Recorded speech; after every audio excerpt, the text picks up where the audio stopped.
My name is Herb Turner, and I'm a graduate of the class of 1979. And we want to welcome you here. I know it may seem a bit odd, given the circumstance, to say welcome, but I think Mr. Frame would have wanted us to celebrate his life and not turn this into a cry fest.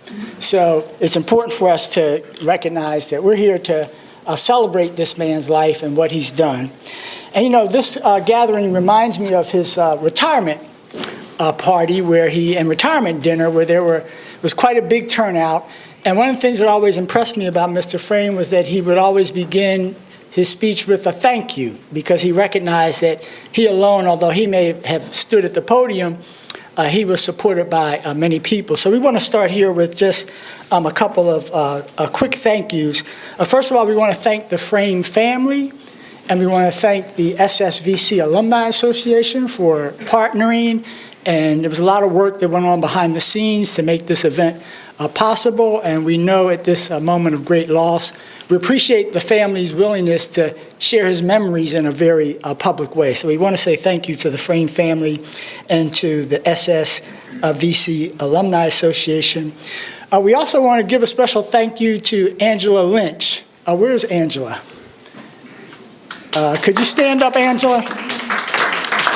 Angela's the one who she literally wrote out this whole program, and she should have been the one up here as the MC, but I just think it was a lot for her to do that. So I'm standing in for her. But we want to thank you, Angela, for the outstanding work you did in pulling this together. We also want to thank Vicki Portner Cook from the class of 1973. Vicki, would you stand up? You know, if you're on the SSVC alumni list, you know Vicki's name. And if you're not on it, make sure you see her afterwards to get your name on that list. She's consistently over the years, she's done an excellent job of keeping us abreast of what has been happening with faculty, staff, and alumni alike. So we really appreciate that effort, Vicki, and thank you so much.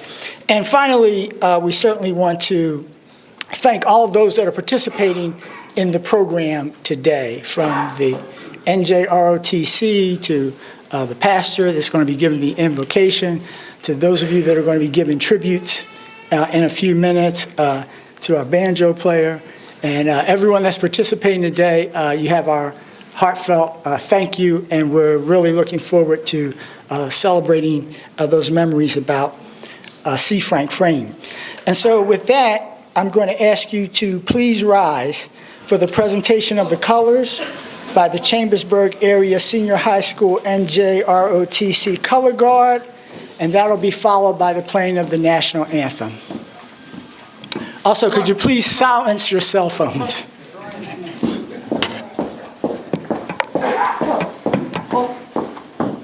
Right. Hey. 3 seconds. Go.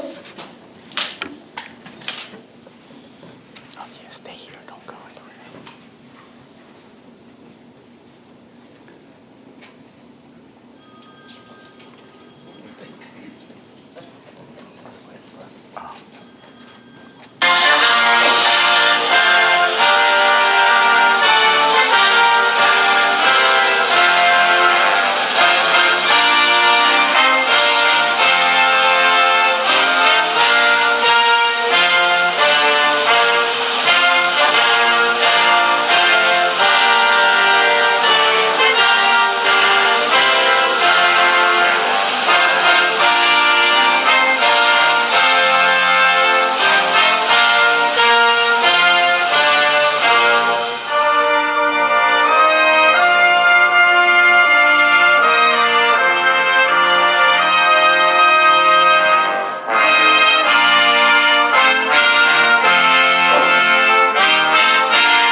So next on our program, we will have the invocation by Pastor Bruce Levy of Park Avenue United Methodist.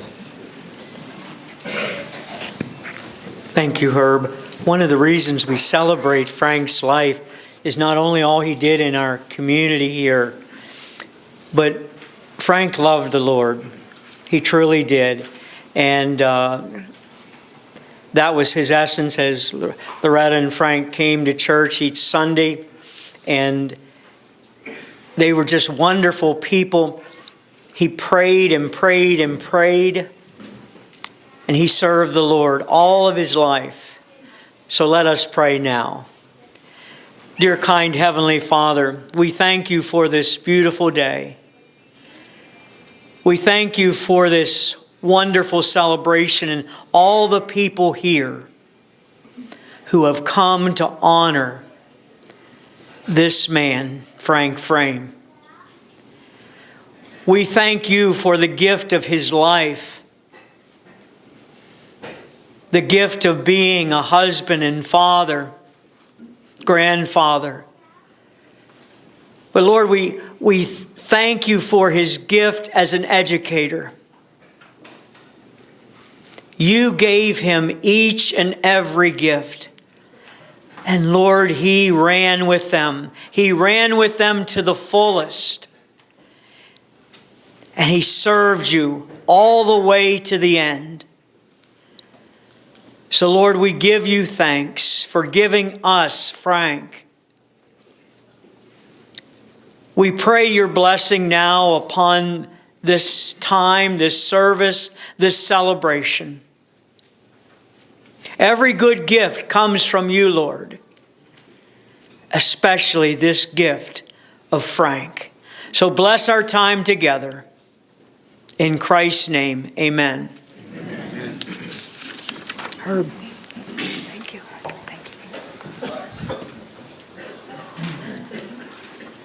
Okay, thank you so much for that opening prayer. And so now, excuse me, we'll move into our program. And the first segment of this program has to do with personal tributes and stories. And so I'm going to lead us off, and don't read too much into this, me being first. It was more a matter of, since I'm the MC, they figured the program would flow better. So I'm going to start us off.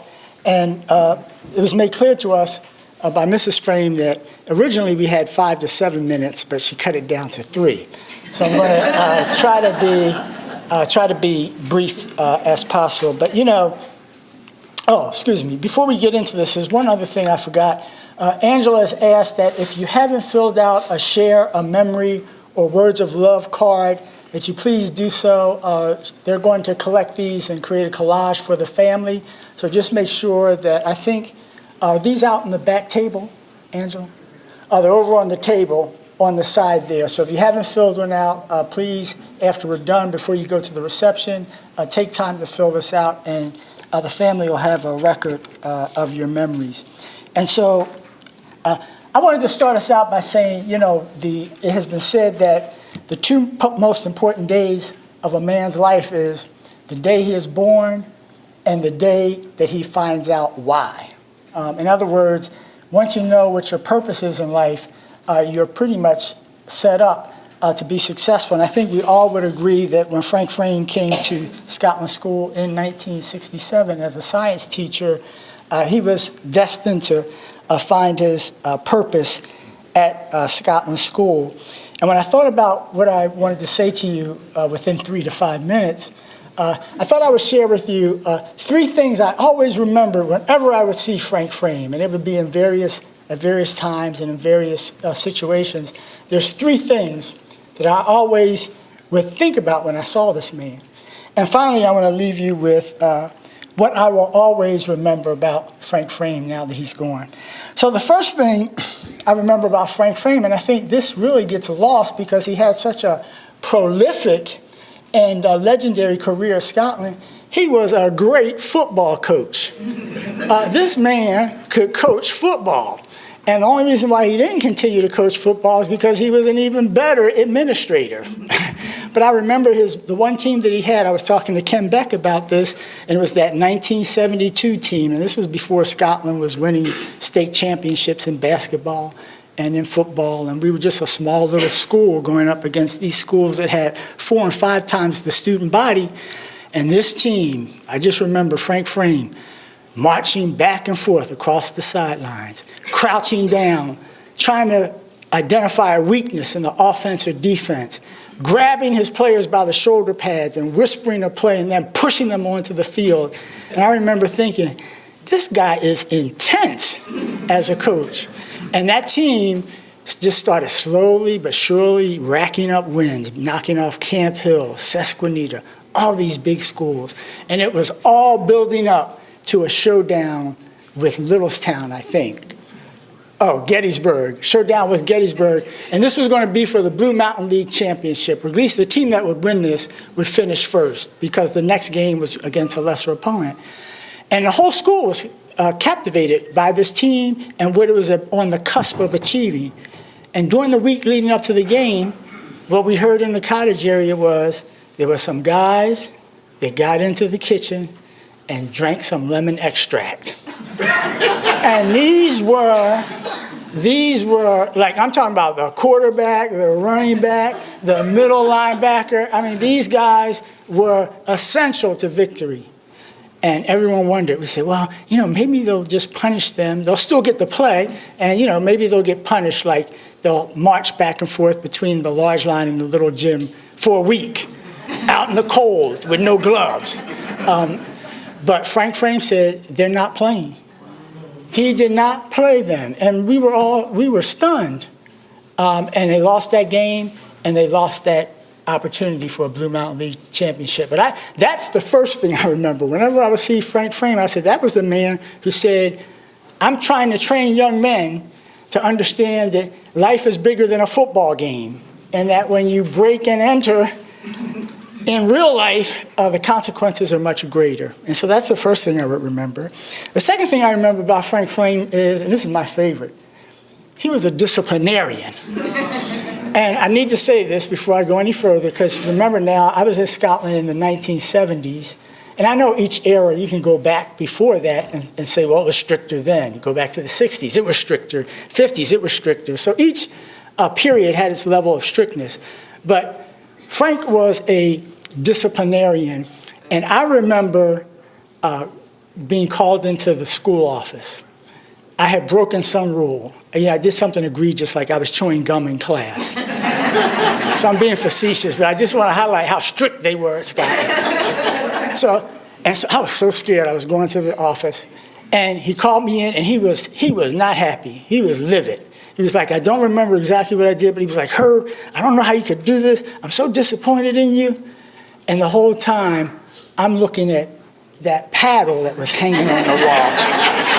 The one that had the leather rope, and then it was oak, solid oak, and it was thick, and it had holes drilled in it to break down the wind resistance. And so he was talking to me, and I just couldn't focus, because I said, am I going to get out of this without getting a paddling?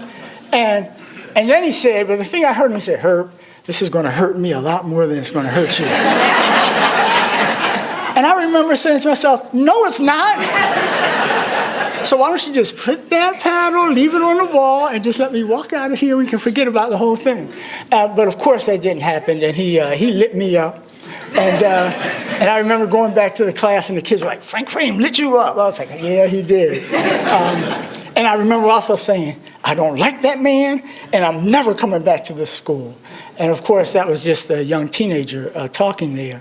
But then, besides being a disciplinarian, and I do want to add, that was probably the thing I loved most about the man. I always remember he cared enough to say, no, I've got to address this. I've got to address your behavior, because when you get out in the real world, the consequences for misbehavior can be much greater. And then thirdly, I remember Frank as an elevator of young people. He would elevate you. And I remember, when I was at Scotland, I'll be the first to admit that if there was a hall of fame for being unappreciative, I belonged first in line.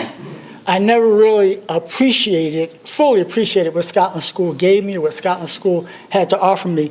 But I did appreciate the American Legion, because the American Legion stepped up. These people were there. These people made Christmas really Christmas. And they weren't there just for Christmas. They tried to make life a little bit better for us while we were at Scotland. So I wrote a speech. And in that speech, it was entitled, Never Forget the People You Meet on the Way Out. The problem was I was the class vice president. I was not the president. And it was only the president that got to speak at commencement. So I said, well, maybe let me go ask Frank if I can present this speech at the school assembly. So I went into his office, and I had an appointment to go into his office. I don't want to make it sound like I just walked right in. I had an appointment to go into Frank's office, and I said, Mr. Frame, I wrote this speech. He looked at it, looked it over, read it, said, I like it. He says, you can give it at assembly. And so I said, okay, great. And I felt like I'd accomplished something, because Frank Frame was a tough man. And I said, I got Frank to agree to let me speak. And so I was walking into the assembly to give the speech towards the end, and he grabbed me by the shoulder. He says, no, we really like it. I want you to give it at commencement. And so that was a big moment for me, because I was the class vice president, and I got to speak at commencement. And of course, Mr. Peck had a smart remark, because when they introduced me as the president. And Mr. Frank said, no, he's the vice president. And Mr. Peck quipped, that's the fastest promotion you'll ever get in your life. And he was right about that, by the way. And so, but that was Frank, and that was a lesson I learned about this man, that if you thought about other people, and if you were willing to say thank you, you had a friend. You had a person that was going to support you. And he ended up being a friend for life. And finally, I will close with, I remember Frank Frame, and I know, when you remember a man, it's so easy to throw out cliches, but I mean this. He was an epic warrior and a helper. He was an epic warrior. We all know what happened once I graduated in 1979, between 1980 and 1991, Scotland was under a great deal of critique. It was too expensive. It was too urban. It was too African American. It was too this, and it was too that. And there was an all-out assault to close our school. And Frank Frame, in 1991, he stepped into the role of superintendent. And we were talking about this at breakfast this morning. This was not some cushy job. This was a crucible. The state was trying to close the school, and so much was at stake. This man he already had two careers. He could have easily walked away, but no, he stepped in, and he was magnificent. Between the partnerships with DMV, the development of the ROTC program that just simply codified the discipline that had been at Scotland for so long, and of course the founding of the foundation. And so let me just close by saying, not everyone knows that in 1997, Frank Frame was the best man at my wedding. I got married in Hawk Mountain, we got married Annette and I got married on the North Lookout that runs across the Kittakinny Ridge. And we got married at 6 a.m. in the morning. We had a sunrise wedding. And when I was trying to think of my best man, I said, so if we had a 6 a.m. wedding, that means you had to get up at 3 a.m., okay? I'm like, who is going to get up at 3 a.m.? And it was on a Labor Day. On a Labor Day and show up at our wedding. And I thought, I'm going to ask Frank Frame. And I asked Frank, and there he was on the spot. And he was always there for me, and that was a big moment. And also that moment was special to me because that was my way of saying thank you. You were an epic warrior for Scotland School, and on this most important day of my life, I'd like you to stand beside me. So those are my memories regarding Mr. Frame, and I hope the family finds that some comfort. And I hope that we all find that encouraging. And so now I'm going to ask, we have Mr. Frame's lifelong friend, Mr. David Woodrum.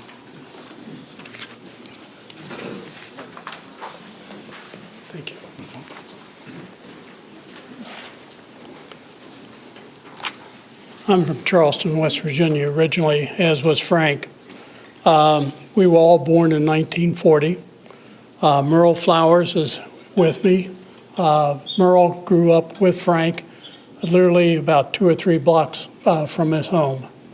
And we're not allowing Merle to speak because he has a bad habit of telling the stories that you don't want to hear about Frank. So Charleston is a valley. It's divided by a river, east and west, called the Kanawha River, and then divided again north and south by the Elk River. The city is known as the upper left-hand quadrant would be the west side, the upper right-hand side would be the east side, and then the south is on the other side of the river. Frank, Merle, and I all grew up on the west side, and our homes were located over there. I came here when Frank was retired and spoke, and in that speech I gave the story of how Frank and I met, which, as you can imagine, was over a girl. This is in the 9th grade.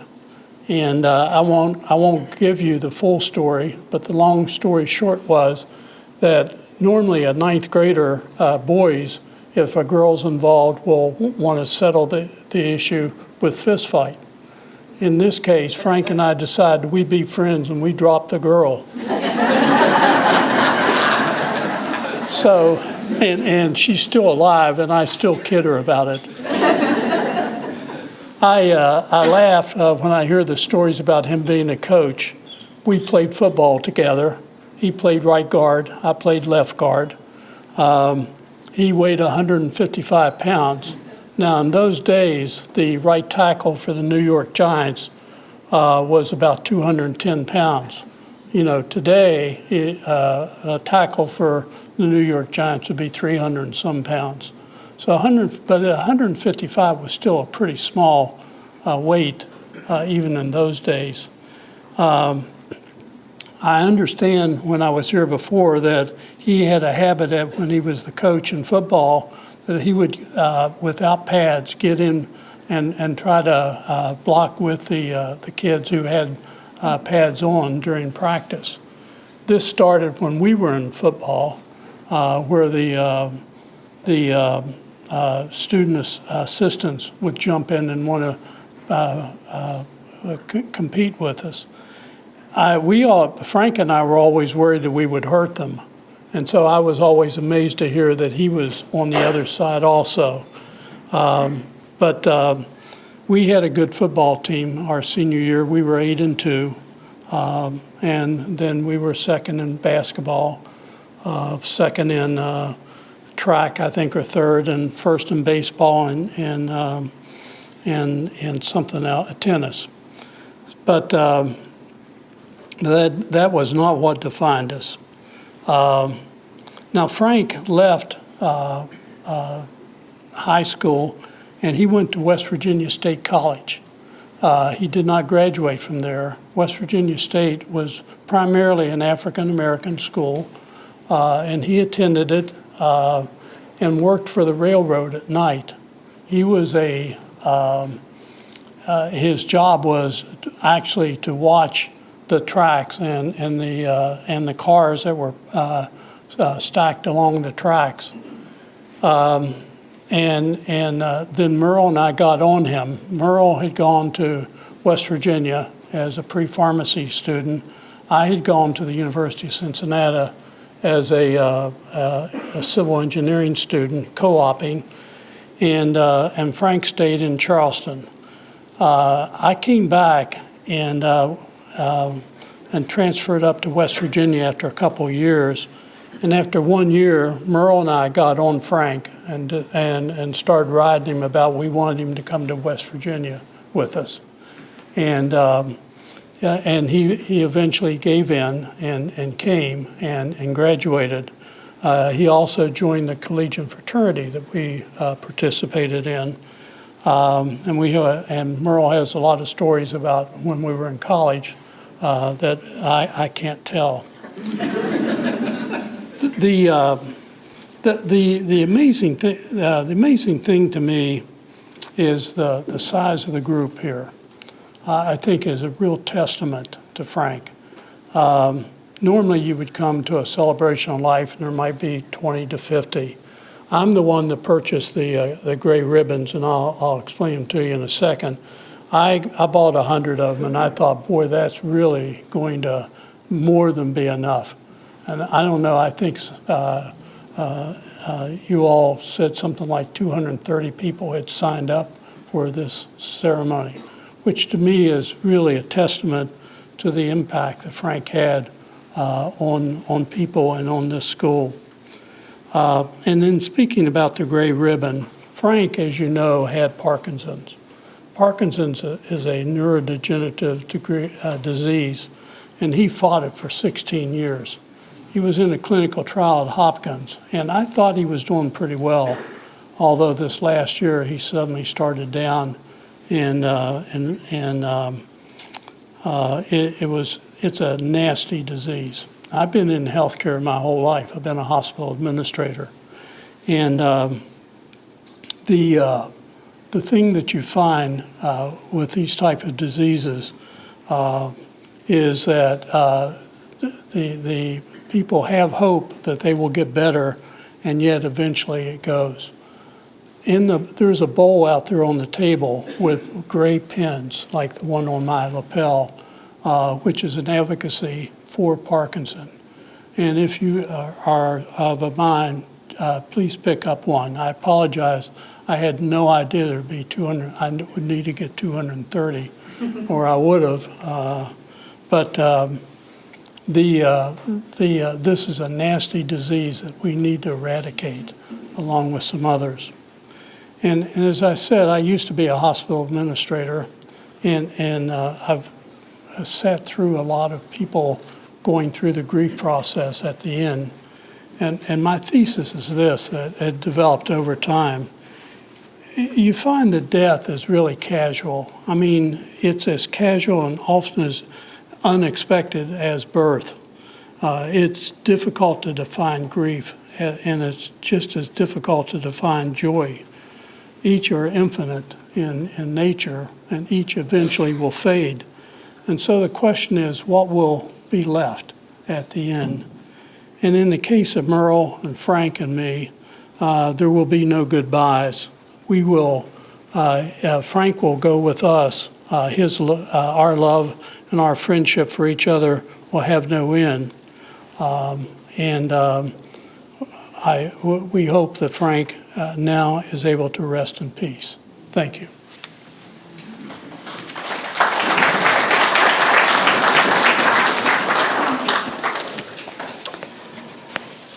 So next we're going to ask you to welcome Mr. Dusman. He was known on campus as, we called him Mr. D, and he worked very closely with Frank Frame.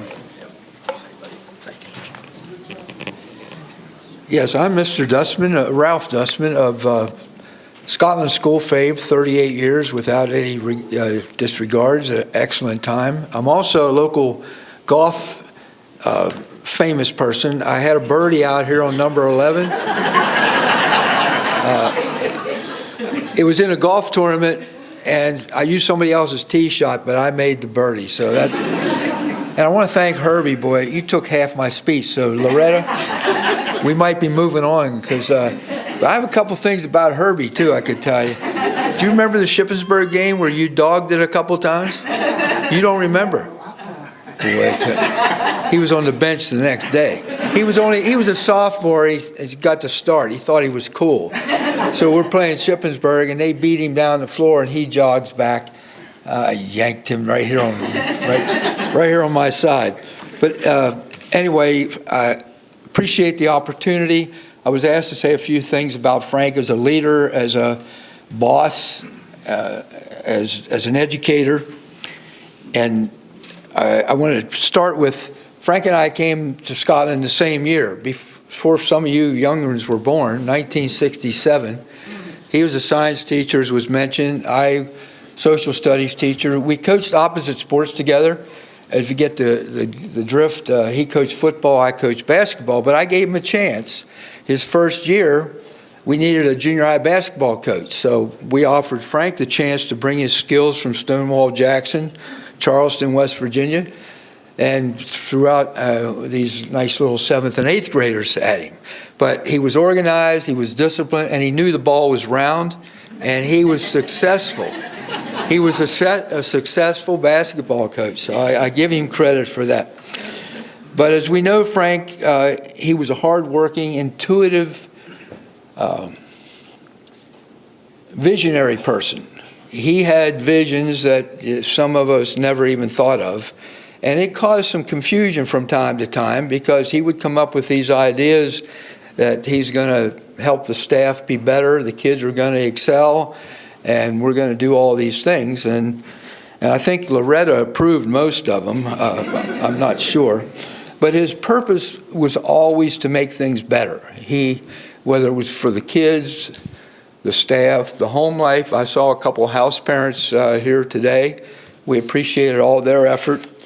But as a teacher, a principal, a superintendent, he was driven to make the school a success. And you can say the job that he did sometimes irritated people, but in the end, he was a supporter, and he supported you unknowingly. If you're a staff person here, there are times that he cut off the brass from the state government before you even knew the problem. So that's the kind of person he was. He was supportive. He was dedicated, and I appreciated having worked with him. Especially supportive to me when I was principal. I had a parent come in at Christmas and wanted 3 extra days of vacation. Well, extra days of vacation at Scotland were premium, right? I could have sold them I could have made a lot of money to get an extra day of vacation. Well, I listened to the story and I said, man, I'm sorry, I can't prove that. I said, it's not educational, and that's our purpose. She said, well, who can I see? I said, well, the only person I would know would be a superintendent. I said, you want me to call Mr. Frame? Yeah, sure. So I call, and about 10 minutes later, I get a call back, and Frank says, I told her that's the principal's decision. Hey, and that ended the whole case. I had no fuss, no muss. She was on her way, unhappy, but she called me a few names she called me a few names going out the door, But anyway, as a leader to Save Scotland, I wanted to thank Herbie for 2 things. One was taking part of my speech so we can get over this, because I was asked to say a few things about 1991 when Frank was on vacation in the Riviera on sabbatical. Is that true, Loretta? Oh, yeah. Yes, that's true. He got called back in the middle of his sabbatical after the superintendent graciously decided to fly the coop. And Frank came into a situation that I don't think any of us would have wanted. I don't think we could have handled it. He gathered the forces. He got the teachers, the students, the veterans, the alumni, the neighborhood guy over here across the street. He got everybody involved, compiled information that you would not believe. If you could find that information, which you probably can in this book. I'm not advertising the book, but Sarah Baer wrote that with the help of a lot of alumni, Jim Lowe, Sally Schaefer. And one of the reasons I feel good about it, this book came about, Jeff Baer, her husband, was a student of mine at Littlestown High School before I came to Scotland. And he went to camp with a number of Scotland school kids. And he got in contact with a number of players for years. So Sarah's looking to do a thesis, his wife. She worked at Dickinson College, as far as I recall. And they're sitting around one evening talking. He said, why don't you do one on Scotland school? She goes, what? On who? He said, yeah, they have some neat things, neat people. So she got together, and she was in the files in the basement. And wherever she dug all this, if you read, I'm sure Herbie's seen this, but and probably Angelo, but there's a lot of facts in there about 1991 with Frank working his royal tail off to save Scotland School, and it went on for 15 more years. I mean, he didn't give up. Finally, the end came upon us. So Scotland is no longer here, but we all are here. And when you try it, in 91, when you come in and they're telling you we're going to cut $1.5 million out of a $10 million budget or whatever the figures were, don't quote me. You can research it and give me a correcto on it. But anyway, it meant either laying off people, not filling positions, and doubling up the people that are already there. And I was a recipient of that. I mean, I got extra things to do because we had to work together to keep things going. But he and a lot of other people, he was the leader, but they compiled information you wouldn't believe about the success of our students. These sitting in the front and back, you've made Scotland proud is what you've done. One more thing, I would say the better trait of Frank was what Herbie mentioned. He followed the lives of the former students like no one else. He knew what Herb was doing. He knew what Angelo was doing. He knew what Chuck Hill was doing at Millersville. He brought that information back. And when you talk about Frank being a colleague or a supporter, he brought back the information we would have never known, because I had contact with some people, but not as many as he did. And it was beautiful. I think it was a way of the staff feeling their job was productive. And the staff was supportive. If you weren't dedicated at Scotland as a teacher, you didn't stay, because you were there either 20 or 30 years or you were there 1 or 2. We had a lot of 1 or 2 people out the door because they couldn't stand this problem, whatever the problem was. Didn't seem to be.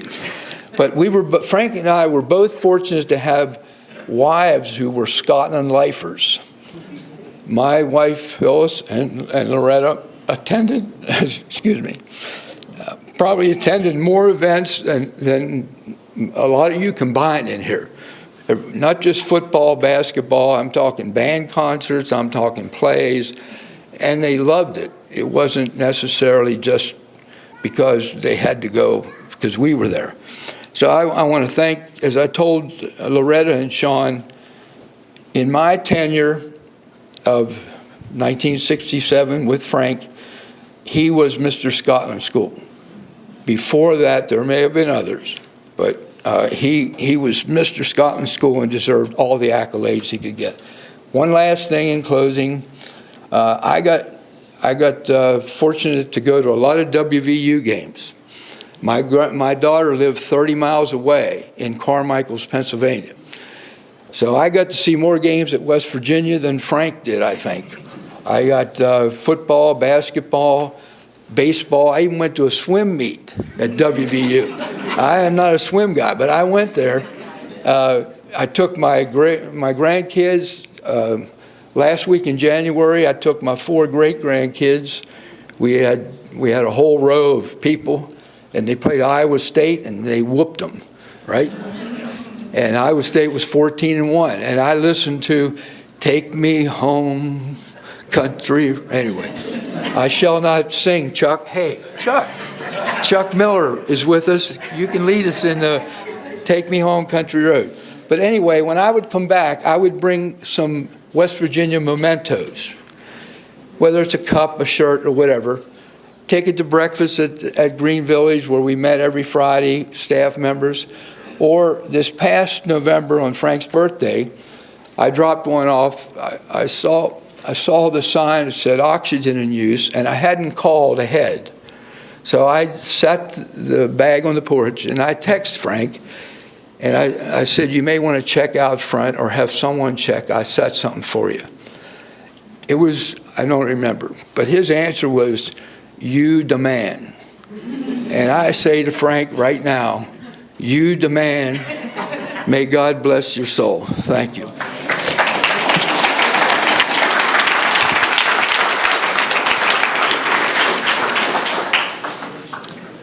Thank you so much, Ralph. And I have to come back to Scotland School to hear someone call me Herbie. I haven't been called Herbie in a long time.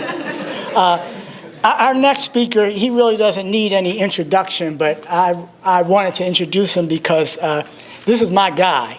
And this was also Frank Frame's guy. And I first came across him in reading the Scotland Courier.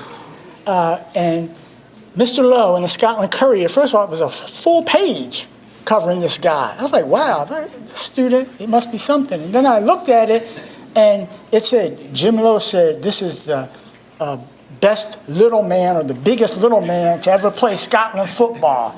I was like, wow. And then I looked and it said, he's even mightier in the classroom. And there he was in a picture with him and his mom. And of course, the thing that's just, I think, is really impressive is he is a West Point graduate. And so we'd like to introduce Mr. Angelo Adams.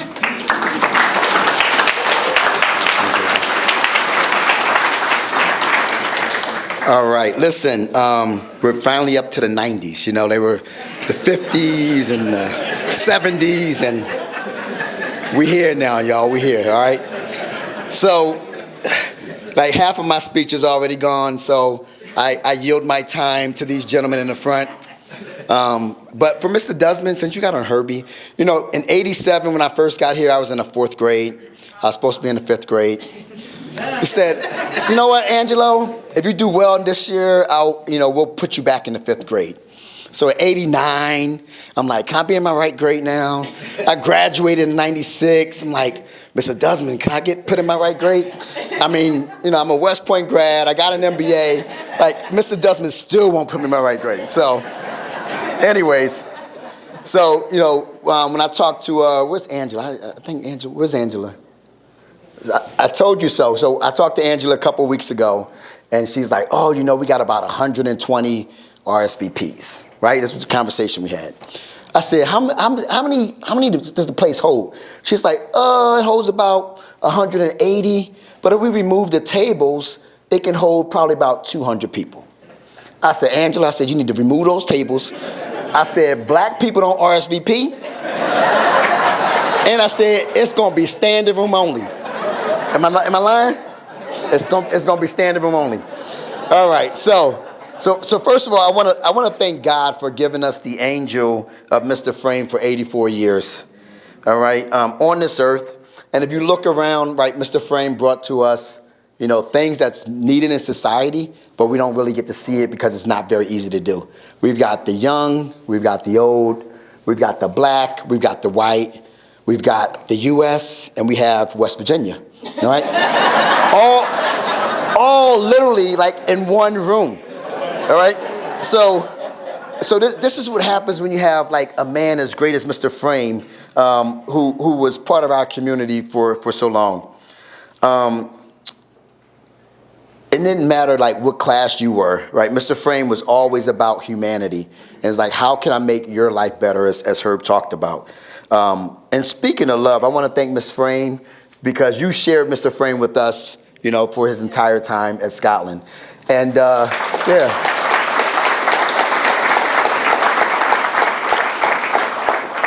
And so together, the two of you were like this unison, this cohesion that many of us didn't have growing up as family. We didn't have that in the inner cities of Philadelphia. And so you were the examples that we can follow, you know, now and in the past and in the future. And so, you know, to Sean and Michelle and to Mason, you know, when I talked to Sean, I think it was in November when we talked, and he was like, you know, I was the only child, but when I look at Scotland, I'm on Facebook, like I have like hundreds of brothers and sisters. And so, you know, in this time of comfort, like you literally have hundreds of brothers and sisters. So feel free to reach out, to call us, and, you know, let us know how we could be of assistance to you. And when I think about Mr. Frame, and again, you guys took half my speech. So when I think about Mr. Frame, you know, I think about Mr. Frame with Scotland School, right? So what does that mean? He was a man of vision, right? And I will go into the story of how, you know, the school was about to shut down, but they already got into that. So I'm just going to add a couple more things. So when the school was about to shut down, that was back in the 90s, okay? All of a sudden, you know, I go home, I come back, we got to wear uniforms. And like, why do I have to wear uniforms? And it was like the changing of the image, right? And so, and in the personal, professional world, I think about pie. So it's about performance, it's about the image, and it's about exposure, right? And so, at Scotland, we can perform, right? We'll talk about the performance, we'll talk about excellence. But Mr. Frame was bringing this unique vision because people in the state didn't know who we were, but when we go out and we're representatives of Scotland School, he wanted to make sure that we represented right, that you showed up a polo, tie, whatever it was. It was all about having that vision so that people knew that when we showed up, we came correct. All right. I would say he was also a man of second chances. And I say that for two reasons. One is, you got Rob right here, right?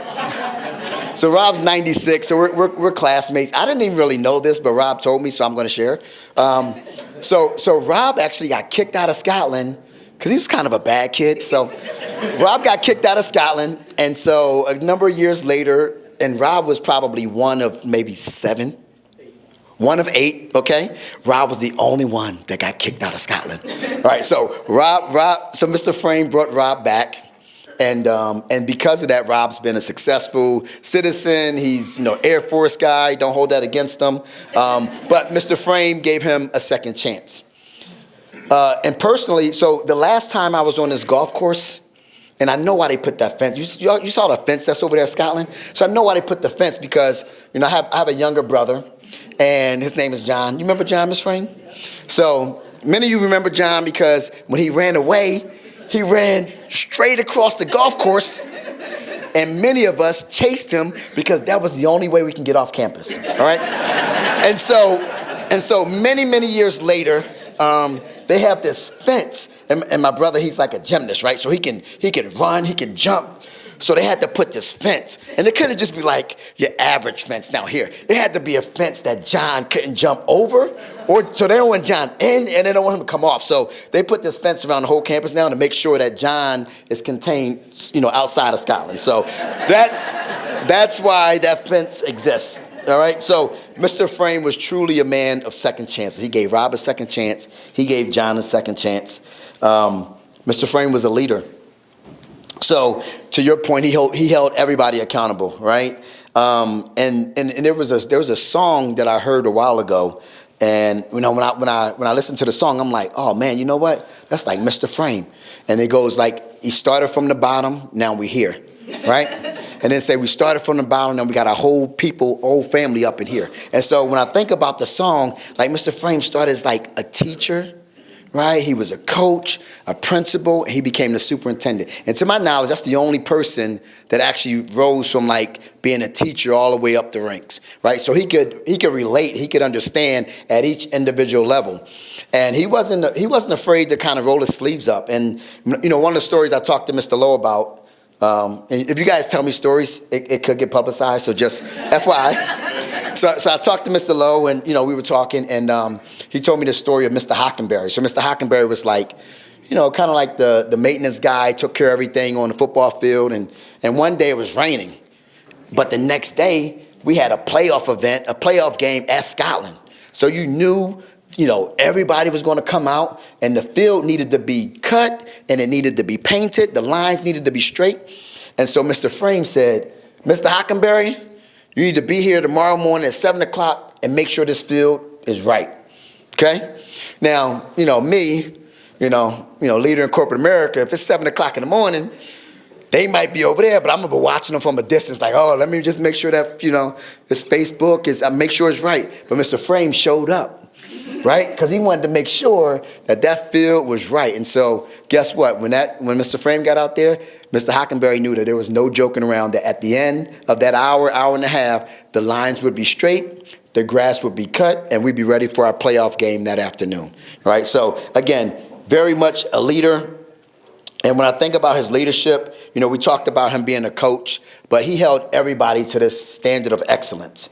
And so when you used to come on Scotland campus, there was a sign, right? And you always knew where you were because it said home of, and at the bottom, you guys might have had football back in the day, but we had football, right? Then we had track, we had ROTC. We had basketball, 90s, stand up 90s. Come on, right? There was the excellence, right? Shout out, right? So I'm here to tell you in the 90s, it took, Mr. Frame being a coach, he would do it on the football field, right? But then he also hired leaders around him that could elevate the school, elevate the kids on the academic field, on the academics, on the football field, the basketball field. So no matter where we showed up and we showed out, right? And that was because of Mr. Frame's, his leadership.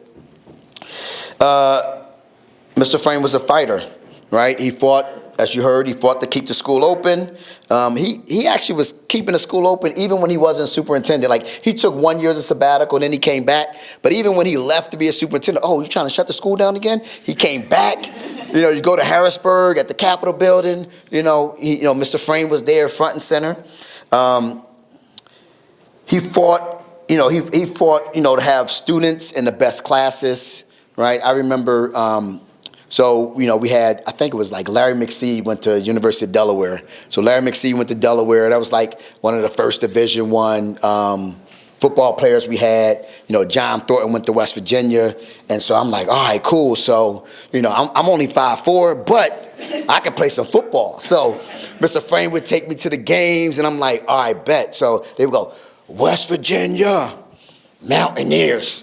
West Virginia, I'm like, oh man, I can't play at West Virginia. So then we would go to Delaware, right? And, back in the day, I was getting University of Delaware mixed up with Delaware State. And so I had a cousin, and she was like, no, that's Delaware State, that's the Blue Hens. I'm like, whatever. So anyway, but that was my first vision in like, Angelo, you could do something other than Scotland. After Scotland, you could still go on and be great and be a football player.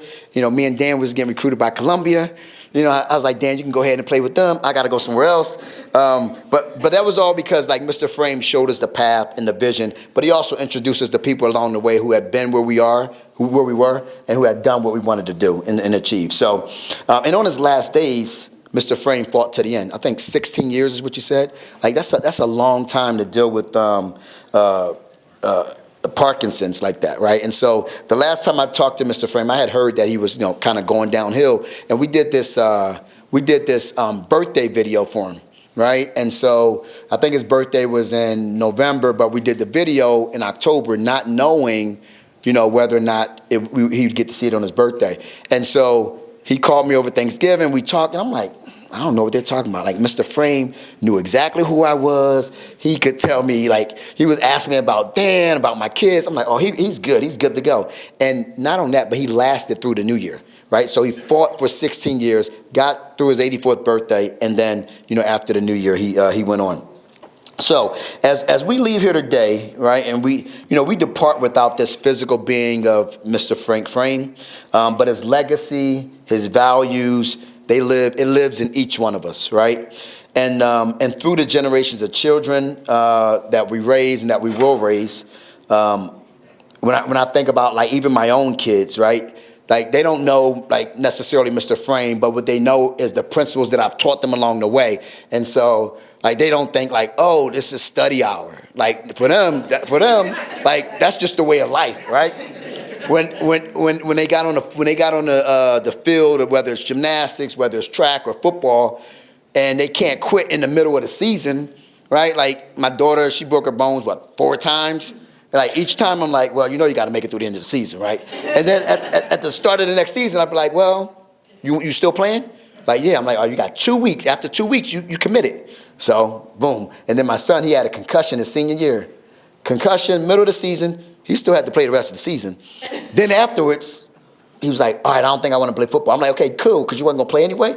But the principle of when you start something, you got to finish it, that was the Scotland rule. That was the Mr. Frame rule, and that was the principles. And that lives on in every last one of us. And you can call it your own rule, but that's the Scotland way. And so thank you all again for allowing me to come up here and share a little bit of those stories. Next time I want to go before these two gentlemen, and we'll go from there. So Herb, back to you. Thanks.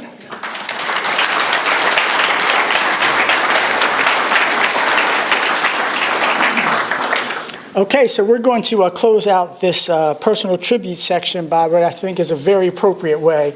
We're going to hear from Frank Frame's grandson, his pride and joy, Mason.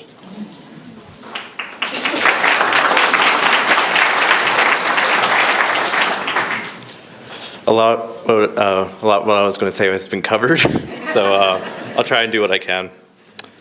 But I just want to start off by saying thank you to everyone who has contributed to this celebration of life, who's donated to the Frank Frame Scholarship for Chambersburg schools.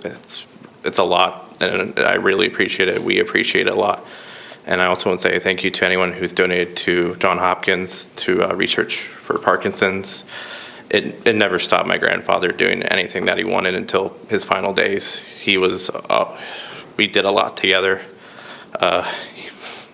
We did a lot together. That's the best way I can describe it. He taught me how to fish. He taught me how to shoot a gun. He taught me how to shoot a crossbow. He taught me how to drive an RV. But I was 11 at the time. I almost blew the engine out, but still, I got it into the parking area. Still, he taught me how to do that. He taught me how to golf, and Parkinson's never got in the way. He always made sure that he got through everything that he could. And hearing everyone talk about how he was a lifelong educator, a great teacher, a great coach, a principal, superintendent, he was all that for me. He was one of, if not my biggest supporter of my education and everything. He helped me take private lessons for music. He cheered me on in baseball. He did everything that he could. He helped me go through college. He helped me find tutors when I needed help the most. And the only thing I can say is Mr. Frame always wanted you to succeed. He always wanted you to do your best. And one thing I can think of fondly is my 7th grade science project. He and I had this lucrative idea of taking basically pieces of wood and putting so much weight on them that they break, that we just test the physics of them. And over time and through many trials and tribulations, he helped me get through it. He pushed me to get the job done. He called me every weekend to see how I was doing, how the project was going. He just wanted to make sure that I went through the very end of everything. And it went well. That's the only thing I could say. It went really well. And it was his perseverance that I got through a lot of things. Just that always there, always present. And he always talked about Scotland fondly. I remember going to Scotland with him when it closed. I was very young, but I remember running around the track a lot, and he trying to chase me. And we also went to the little, I think there was like a little pond right near the track, and him teaching me how to fish there, but I think there wasn't any fish there. It was still good though. It was still really fun, regardless. But overall, my grandfather was an educator. He wanted you to succeed no matter what. And he was also very religious, and I found a quote that I found from the Bible, Proverbs 9:9. Instruct the wise, and they will be wiser still. Teach the righteous, and they will add to their learning. I think that describes my father, or grandfather, the best way possible. He wanted to keep learning. He wanted everyone he knew to keep learning. And he may not be here, but he'll always be rooting for you, no matter what. Thank you.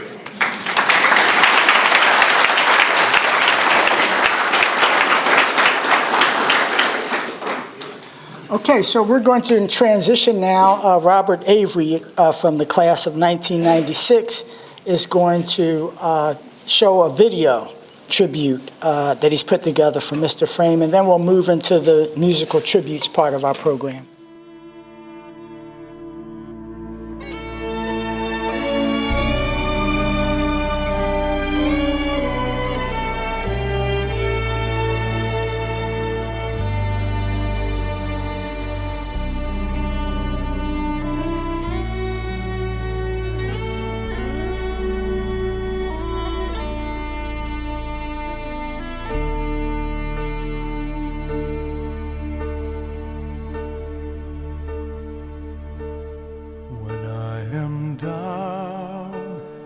And oh, my soul so weary, when troubles come and my heart burdened be, then I am still and wait here in the silence until you come and sit a while with me. You raise me up so I can stand on mountains. You raise me up to walk on stormy seas.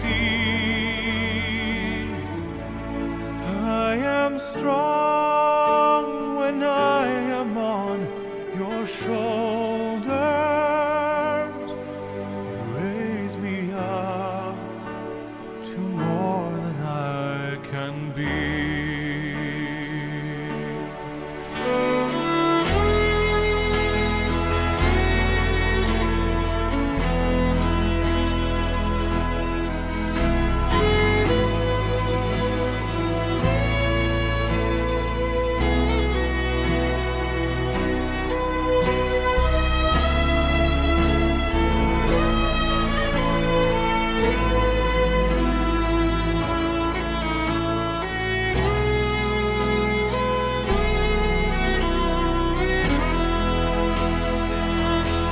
You raise me up so I can stand on mountains. You raise me up to walk on stormy seas. I am strong when I am on your shoulders. You raise me up to more than I can be.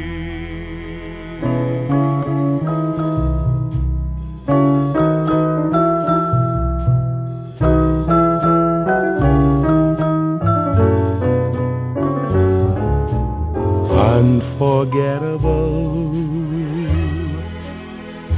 that's what you are. Unforgettable, though near or far, like a song of love that clings to me. How the thought of you does things to me. Never before has someone been more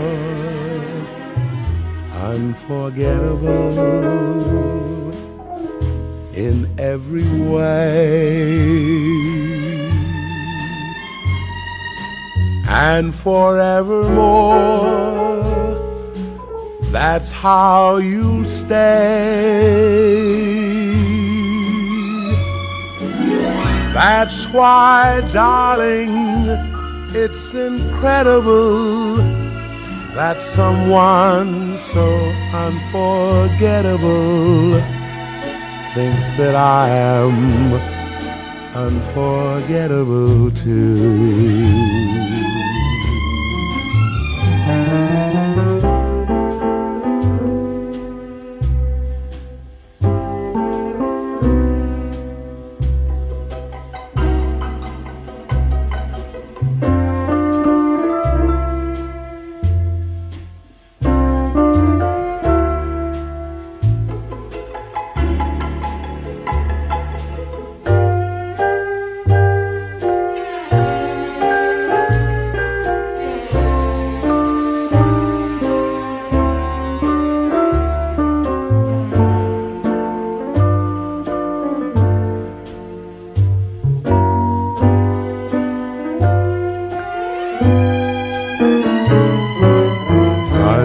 Unforgettable in every way, and forevermore. that's how you'll stay. That's why, darling, it's incredible that someone so unforgettable thinks that I am unforgettable too.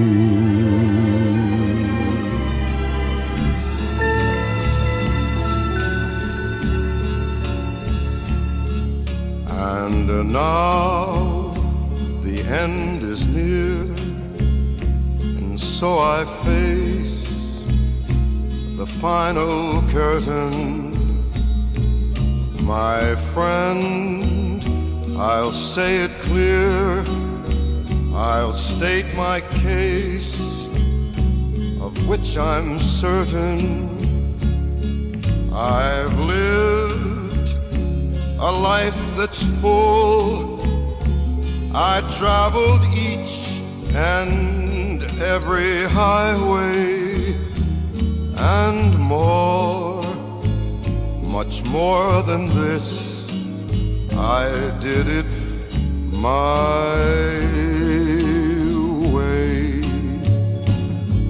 Regrets, I've had a few, but then again, too few to mention. I did what I had to do,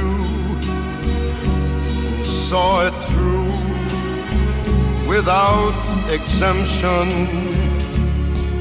I planned each charted course, each careful step along the byway, and more, much more than this, I did it my way. Yes, there were times, I'm sure you knew, when I bit off more than I could chew. But through it all, when there was doubt, I ate it up and spit it out. I faced it all, and I stood tall and did it my way. I've loved, I've laughed and cried, I've had my fill, my share of losing, and now as tears subside, I find it all so amusing to think I did all that. And may I say, not in a shy way, oh no, not me. I did it my way. For what is a man? What has he got, if not himself? Then he has not to say the things he truly feels, and not the words of one who kneels. The record shows I took the blows and did it my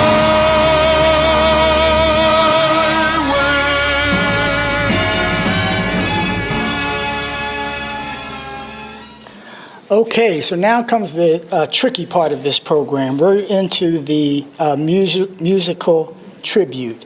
And so the way this is going to work is Mr.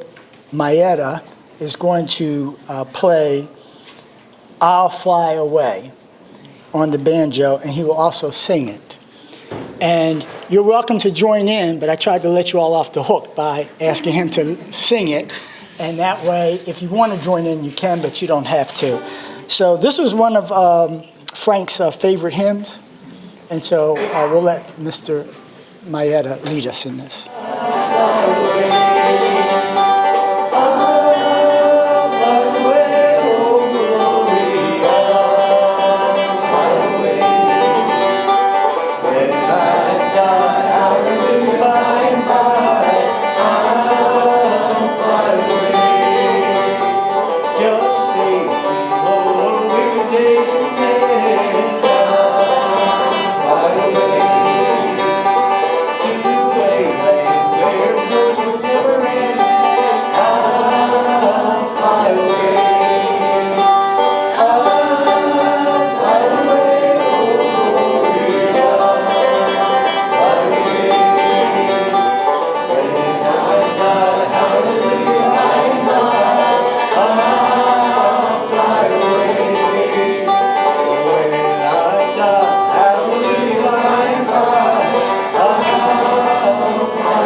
Next, we're going to sing the SSVC alma mater. So this is the participatory part of the program. We need some alumni that know the alma mater to come up here and lead us in it. So Sally and Vicky, and is there anyone else? Ken?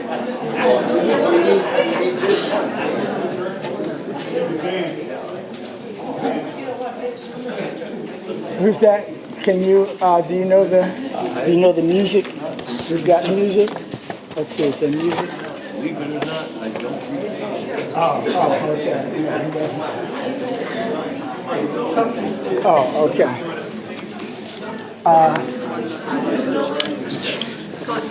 Okay.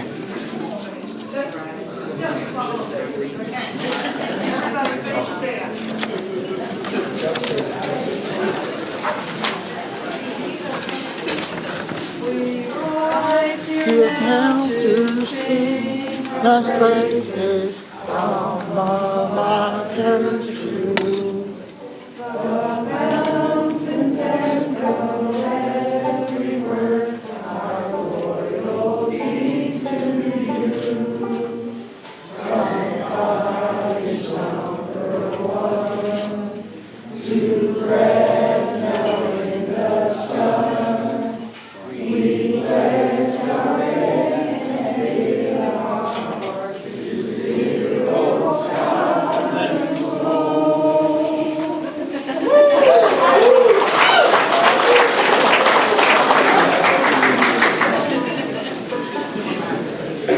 Okay, so we're going to ask, we have two more items on the agenda. We're going to ask Pastor Bruce Levy to come and lead us in an invocation, and then after that we're going to have our closing song.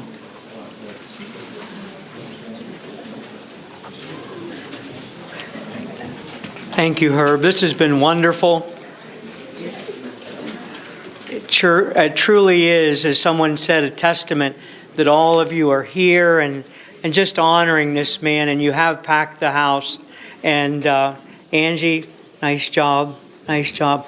Herb, nice job. Very, very good. Frank Frame, child of God, man of God. We salute you, Frank. We honor you. We celebrate this wonderful life. May the Lord bless you and keep you. May the Lord make his face to shine upon you and be gracious unto you. And may the Lord lift the light of his countenance upon you and give you peace, now and forevermore. Amen. Amen.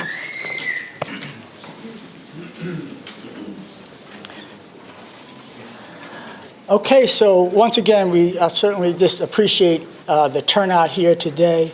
We hope to the Frame family that the things that you've heard here today have been a small comfort. We know it cannot replace Frank, but we hope what you've heard here today is comforting and encouraging.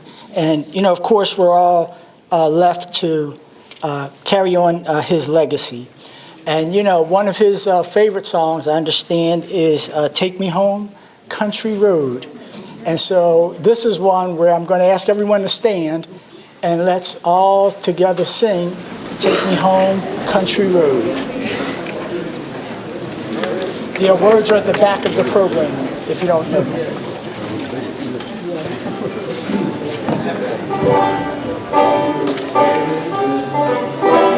West Virginia, Blue Ridge Mountains, Shenandoah River, life is older than the trees, younger than the mountains, blowing like a breeze. Country road, take me home to the place I belong. West Virginia, mountain mama, take me home, country road. All my memories gather round her, miner's lady, stranger to blue water, dark and dusty, painted on the sky. This day for moonshine, teardrop in my eye. Country road, take me home to the place I belong. West Virginia, mountain mama, take me home, country road. I hear her voice in the morning as she calls me. The radio reminds me of my home far away. Driving down the road, I get a feeling that I should have been home yesterday. Country road, take me home to the place I belong. West Virginia, mountain mama, take me home, country road, country road, take me home to the place I belong.